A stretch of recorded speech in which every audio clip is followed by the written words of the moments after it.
कुंतीला पांडवांचा आईला घेऊन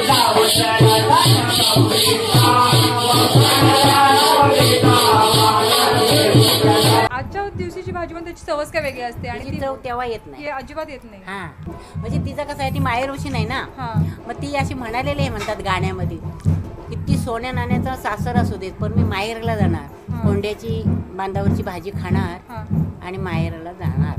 मग ते नवरा म्हणतो ना, आम्ही तुला सगळं काय घेतो, सोन्याचा सूप घेतो, तू जाऊ नकोस इथे. नमस्कार, मी ओली तुमच्या सगळ्यांचे स्वागत करते आणि तुम्हा सर्वांना गौरी गणपतीच्या खूप खूप शुभेच्छा.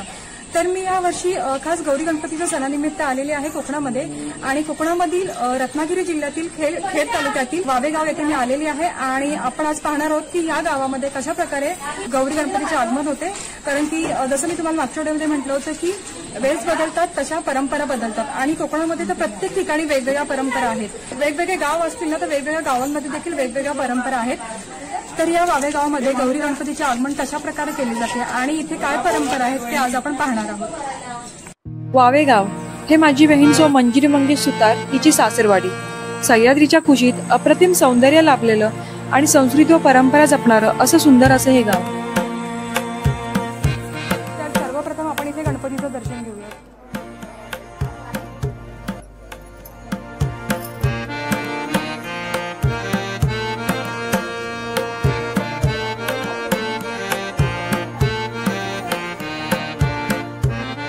आता मी रानामध्ये तेरडा नावाची वनस्पती शोधायला चाललो आहोत, जिच्यापासून गवर घडवली जाते.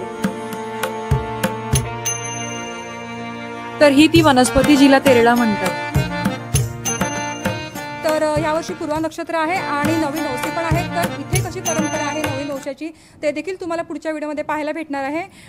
तर आता आम्ही गौर आणायला जात आहोत आणि त्याच्यासाठी जी पूर्वतयारी असते ती आता आम्ही करत आहोत आणि पूर्वतयारीमध्ये कशा प्रकारे पूर्वतयारी करतात आणि ह्या प्रथेमागचं थोडीशी जी माहिती आहे तर तुम्हाला आमच्या या रंजना काकू सांगणार आहेत. नमस्कार, माझं नाव रंजना केशव सुतार. इथे वावेमध्ये आमचे घरी गवर गणपती येतं. सूप, नवीन सूप घेतो, त्याला सजवतो म्हणजे, आणि नारळ, एक पानाचा विडा, करणफणी, काय नैवेद्य, अगरबत्ती हे सर्व घेतो आणि गवर आणायला निघतो. तयारी कशी करतो ते आपण आता बघूया. आता तुम्ही तर हिला सगळे ओळखतात. ही माझी बहीण मंजिरी सुतार, हिच्याच घरी मी आलेली आहे आणि आता ती सगळं सांगते म्हणजे ह्याच्यात आपण काय काय ठेवलंय ते ती आपल्याला सांगते. आता याच्यामध्ये आपण सगळ्यात आधी पहिले पानाचा विडा ठेवला आहे. त्याच्यात 5 पानं, 1 रुपया आणि सुपारी, त्याच्यानंतर करंडाफणी आहे, नारळ आहे, ही आपण गौरीला कंठी घालणार आहोत म्हणून ही ठेवलेली आहे. अगरबत्ती घेतले, ही गौरीची साडी आहे आणि हे नैवेद्य तिच्यासाठी. त्याच्यानंतर ही रांगोळी आहे आणि हे पान घेतलं आहे कारण ते गौरीला आपल्याला नैवेद्य ठेवायचं, त्याच्यामुळे हे पान आम्ही तिथे घेतलेलं आहे. 5 फुलं घेतले तिथे, दिवा घेतला आहे आणि जे आपलं हळदी कुंकू आणि तांदूळ, अक्षता. त्याच्यानंतर हे एक पाण्याचा लोटा घेतलेला आहे आणि हे सगळं भरावं लागतं कारण ही जी गौर आहे ही आमची माहेरवाशीण आहे. हे सूप आम्ही घेऊन तिला मानापानाने आमच्या घरी तिचं आगमन करणार आहोत. तर आता आपण आतमध्ये पाहिलं की आपण गौर आगमनाची तयारी पाहिली. तर तसंच आता इथे बाबा आहेत ना, गौरीला सजवण्यासाठी जी तयारी करतात ते आता आपण पाहूयात. हे माझे सासरे आहेत. तर आता आम्ही गौरी आणायला तिकडे जाणार आणि ते इकडे याची पूर्वतयारी म्हणजे कसं आहे की ही आमची खूप जुनी, म्हणजे माझं लग्न झालं तेव्हापासून मी बघते की त्याच्या आधीपासूनची ही खुर्ची आहे. हा, म्हणजे आता ह्यांनाच माहिती आहे ती. तर त्यांच्या आजोबांपासून ती खुर्ची आहे आणि मग त्याच्यानंतर त्यांनी आता हे बांबू जाऊन आणला ओला, त्याचं हे असं स्ट्रक्चर बनवतात ते. ही आपली पारंपरिक खुर्ची आहे. या खुर्चीवर आहे ना, म्हणजे पहिल्यापासून अशी परंपरा आहे की जो गौरीचा जो बेस आहे तो आपण ह्या बांबूच्या म्हणजे ओले बांबू असतात त्यांनीच आपण बनवतो आणि हा बनल्यानंतर ह्याच्यावर जे ते तेरडा म्हणून वनस्पती आहे ती पण म्हणजे पहिल्यापासून तीच वनस्पती आपण वापरण्यात येते ह्या गौरीला सजवण्यासाठी. तर त्या गौरीने आपण तिचा एक पूर्ण स्ट्रक्चर बनवतो आणि मग त्याच्यानंतर तिला साडी नेसवण्यात येते आणि ती साडी नेसवल्यानंतर वरती एक जो मुकुट आहे, जो वर्षानुवर्षापासून जो मुकुट चालवला म्हणजे जो वापरला जातो, लाकडी मुकुट, तो त्याच्यावर ठेवला जातो आणि अशा प्रकारे तिची पूर्ण सजावट केली जाते. मग जेव्हा गौरी आपली विसर्जन असते तेव्हा तो जो वरचा मुकुट असतो तो काढला जातो. त्याच्या जागी एक दुसरा कागदी मुकुट असतो तो ठेवला जातो आणि हा जो आपण बांबूचा जो पूर्ण स्ट्रक्चर बनवला आहे त्याच्यासकट त्याचं विसर्जन केलं जातं। आता मी वाजत गाजत गवर आणायला निघालो।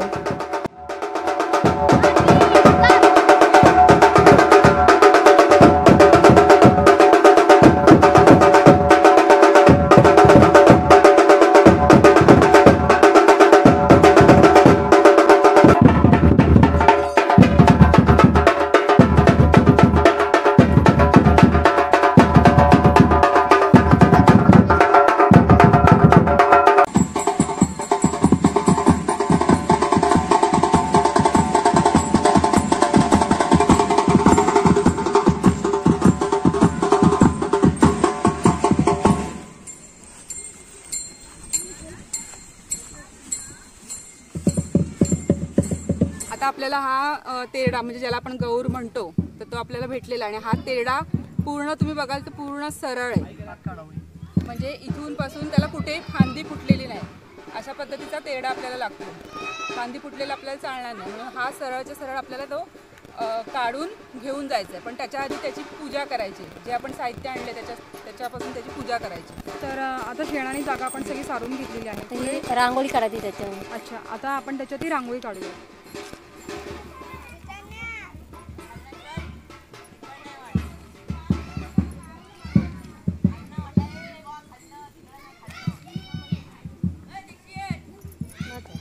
त्याला हळद कुंकू, तेरड्याला पाण्याला हळद कुंकू वाहायचं। आता आपण रांगोळीवरती हळद कुंकू वाहूयात आणि तेरड्याला देखील आपण हळद कुंकू वाहून घेऊयात।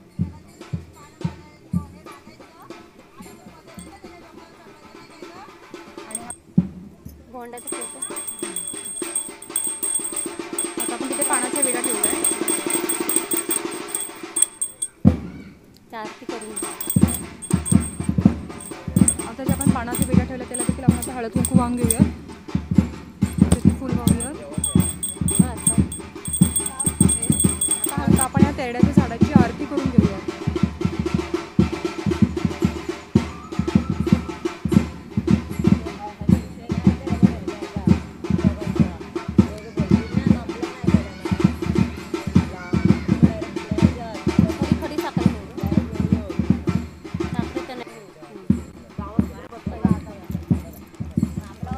आता नैवेद्य ठेवलं केळीच्या पानावर खडीसाखरेचा।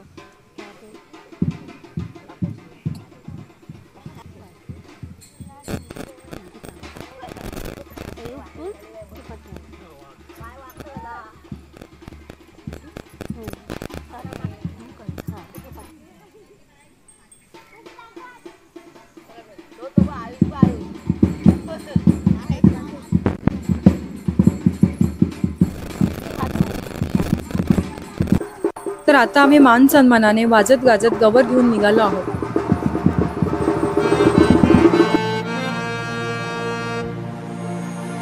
कोकणामध्ये अशी प्रथा आहे की गवर घेऊन ज्यावेळी आपण गावात येतो तेव्हा दारोदारी गावातील स्त्रिया तिची पूजा करतात।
अच्छा सगळ्या भाज्या जमा करून एकत्र मिक्स करून अच्छा ते स्वच्छ धुवून. अच्छा म्हणजे ह्याच्यात किती भाज्या त्याच्यात एकूण? ह्या भाज्या म्हणजे 10 भाज्या ह्याच्यात मिक्स केलेल्या आहेत. अच्छा म्हणजे साधारण कोणत्या कोणत्या आहेत, नावं काय आहेत?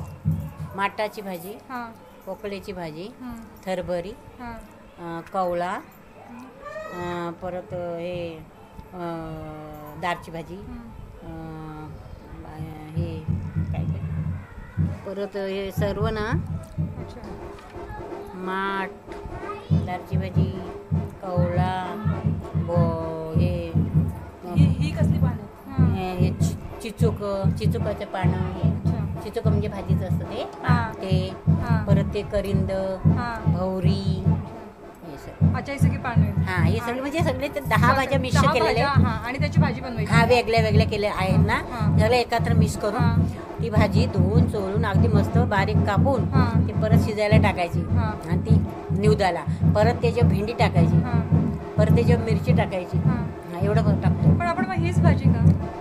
ही गौरीला ती म्हणजे प्रिय आहे. आधी पहिल्यापासून पिढीन पिढीला ही भाजी आणि भाकरी चालते. हा आणि दही भाताचा निवद. अच्छा हा हे पूर्ण असं लावायचं केलीच्या पानावरती आणि ते त्यांना गणपतीला त्याला दाखवायचं. हा असं म्हणजे तिचं कसं आहे, ती माहेरवशी नाही ना, मग ती अशी म्हणालेली आहे म्हणतात गाण्यामध्ये, किती सोन्या नाण्याचा सासर असू देत पण मी माहेरला जाणार, कोंड्याची बांधावरची भाजी खाणार आणि माहेरला जाणार. मग ते नवरा म्हणतो ना, आम्ही तुला सगळं काय घेतो, सोन्याचा सूप घेतो, तू जाऊ नकोस इथेच राहा. पण ते म्हणते नाही, मी साध्या सुपामध्ये ववशेन आणि मी माहेरला जाणार, असे ते बोलले. ही परंपरा आहे. हो का? अच्छा. आता ही भाजी तांदळाची भाकरी आणि ते असं चौथ मोडून 5 लावायचे गणपतीला, गौरीला, हे असं 5 चौथ लावायचे. आणि नंतर तिचं ते निवद झालं पूर्ण की नंतर त्या भाकऱ्या आम्ही 20 भाजतो आणि आमच्या भावकीमध्ये भाजी दही भाताचा निवद देवाला देऊन ते सगळ्यांना वाटतं. सगळ्यांना नैवेद्य द्यायचं. हा द्यायचं, घरोघरी द्यायचं. म्हणजे भाजी भाकरी आणि दही आणि भात. अच्छा. हां ते असं एकत्र मिक्स करून. हां आणि आपण बघा एरवी केव्हाही आपल्याला अशी इच्छा झाली भाजी खायची आणि आपण तशी ती भाजी बनवली, पण आजच्या भाजीची चव असते ना, टेस्ट वेगळी, ती टेस्ट वेगळी असते. हां आणि ते आपण जे बनवतो हेर दिवशी ती वेगळी असते. त्याची आजच्या दिवशीची भाजी पण त्याची चवच काय वेगळी असते आणि चव तेव्हा येते.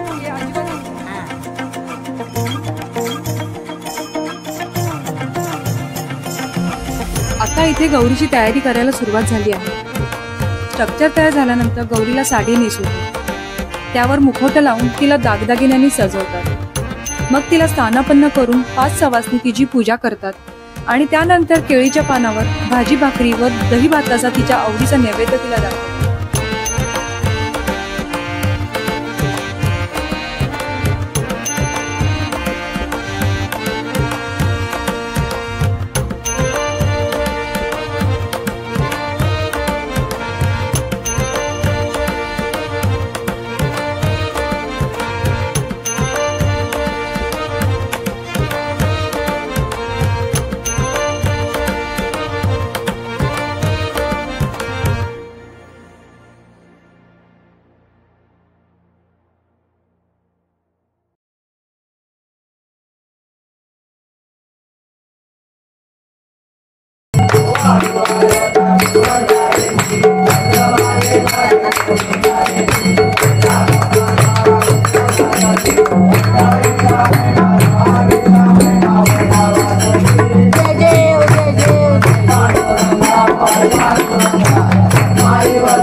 मी जाई कलबरीत सकाळी येईन संध्याकाळी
तर कोकणामध्ये ना प्रत्येक सणाची मजा काही वेगळीच असते। तर जसं की तुम्ही आपल्या कालच्या व्हिडिओमध्ये पाहिलं की काल गौरी आगमन होतं आणि आपण काल गौरी आणायला गेलो होतो, राणामध्ये गौरी आणायला गेलो होते आणि छोट्या छोट्या मुली देखील खूप छान छान तयारी केलेली, छोट्या मुलींनी देखील मस्त की साडी वगैरे छान नेसून आले होते सगळ्याजणी मुली आणि मस्त की मानापानामध्ये जी माहेरवाशीण आहे म्हणजे गौराई आहे तिला आपण घरी आणलं आणि त्याच्यानंतर खूप छानसं असं तिला नैवेद्य, तिच्या आवडीचं नैवेद्य दाखवलं, भाजी भाकरी आणि दहीचं नैवेद्य दाखवलं। त्याच्यानंतर ना जागरण देखील केलं, म्हणजे फुगड्या खेळल्या किंवा पारंपरिक गाणी, म्हणजे एक प्रकारे पारंपरिक जे खेळ असतात, पारंपरिक जे फेर आहेत, पारंपरिक जे गाणी आहेत ते सगळं झालं आणि अशा प्रकारे जागरण झालं। आणि आज दुसरा दिवस आहे, म्हणजेच आज औसा आहे, गौरी पूजन आहे आणि इथे वावेगावमध्ये कशा प्रकारे औसा केला जातो ते आज आपण पाहूयात। खरं तर पूर्वा नक्षत्र आहे आणि पूर्वा नक्षत्र 3 वर्षातून एकदा येतो आणि पहिला औसा पूर्वा नक्षत्रात दिला जातो। तर आता आतमध्ये बरेच औसे आलेले आहेत, तर आता आपण आतमध्ये जाऊन पाहूयात। पण इथे ह्या वाडीमध्ये ह्यावर्षी नवीन औसा कोणाचा नाही आहे, पण माझ्या 2 वर्षापूर्वीच्या व्लॉगमध्ये नवीन औसा कसा करतात तेही माहिती मी सविस्तर दिलेली आहे, तर तुम्ही नक्की व्हिडिओ पहा। आता इथे मी औसाची सूप भरते। ह्यात मी 5 प्रकारची 5 पानं, ज्यांना आपण पत्री म्हणतो, ती घेतली आहेत आणि त्यावर मी 5 प्रकारची 5 फळे किंवा फळभाज्यांची कापं करून घेतली आहेत। इथे मी काकडी, कारलं, पडवळ, करंदा, सफरचंद, केळं आणि त्यावर सुपारी आणि 1 करंडाफणी तसेच सर्व सुपांमध्ये हळकुंड ठेवले। नंतर मी श्रीफळ आणि गौरीची ओटी ठेवली। ज्यांचा नवीन औसा असतो त्यांनी 5 प्रकारची 5 अख्खी फळे 5ही पानांवर ठेवायची, त्यांची कापं नसावीत आणि नवीन औशाला 1 नव्हे तर अशी 5 सुपे लागतात। गौरीचा औसा भरताना ह्या सुपावर निरंजन प्रज्वलित करून त्या सुपाने गौरी गणपतीला औसायचे, म्हणजेच ओवाळायचे। गौरीला ववसण्यापूर्वी दूध आणि पाणी एका पानावर घेऊन त्याने सर्वात आधी सुपांना ववसण्याची प्रथा आहे. त्याला सपलक किंवा काही ठिकाणी सुपलक असे म्हणतात.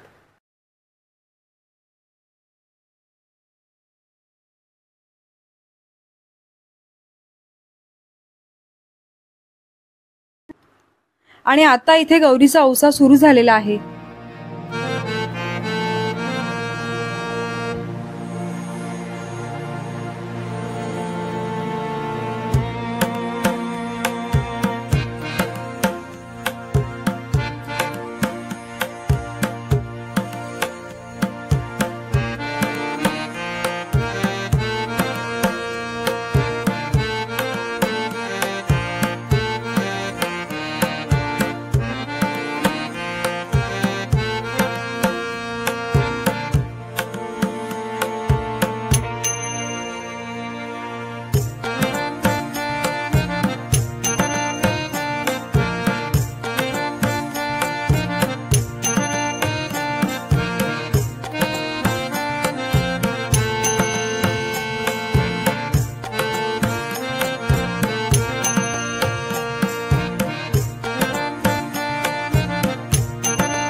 गौरी आणि गणपतीला ओवासल्यानंतर त्या सुपातला एक वाण देवघरात देवासमोर ठेवावा.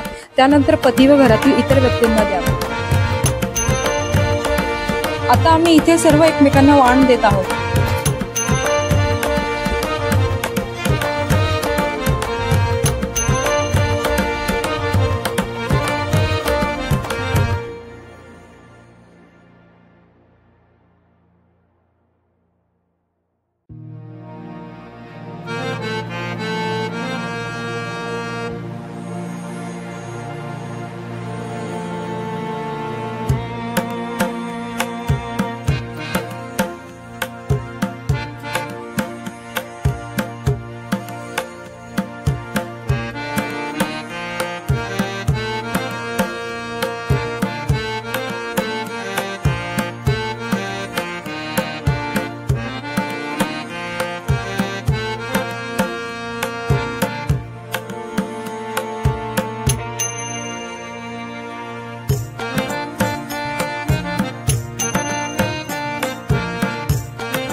आईला घेऊन जाऊ तलावाला कुंतीला पांडवांच्या आईला घेऊन जाऊ तलावाला